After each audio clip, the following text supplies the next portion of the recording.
ஒரு நீண்ட இடைவேளைக்கு பிறகு குறிப்பாக சொல்ல வேண்டும் என்றால் 10 மாதங்கள் கழித்து ஞாலம் இலக்கிய இயக்கம் என்னை மீண்டும் பெற்றெடுத்திருக்கிறது.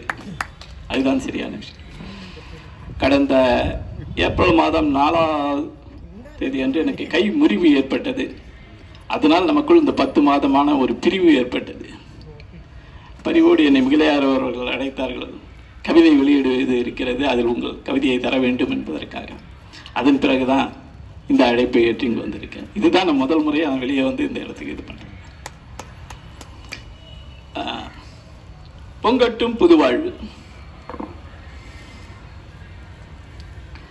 ஆண்டுக்கு ஆண்டு மாற்றங்கள் பெருகட்டும், வேண்டாத வழக்கங்கள் கூண்டோடு மடியட்டும், தாளாத துன்பங்கள் தானாக விலகட்டும், தரணியிலே மனிதகுலம் தழைத்தோங்கி வாழட்டும்.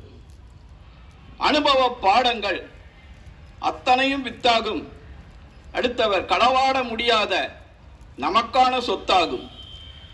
இருவேறு நிலைதானே உலகத்தின் இயல்பாகும், எதுவரினும் ஏற்போர்க்கு எல்லாமே சுகமாகும். கண்ணீரும் மருந்தாகும், புன்னகையும் விருந்தாகும், இனம் கண்டு கொள்வோர்க்கு இருவினையும் சமமாகும். வருத்தங்கள் மாறட்டும், திருத்தங்கள் வளரட்டும், வசந்தங்கள் வந்திருந்து அனைவரையும் வாழ்த்தட்டும். பொது தொண்டு புரிவோர்கள் பொடிவோடு வாழட்டும், புரிதலுடன் வாழ்வோர்க்கு புத்துணர்வு பெருகட்டும். மதம் கடந்த நல்லிணக்கம் மகிழ்வோடு தழைக்கட்டும், யாவர்க்குமாய் இங்கு புதுவாழ்வு பொங்கட்டும். நன்றி, வணக்கம்.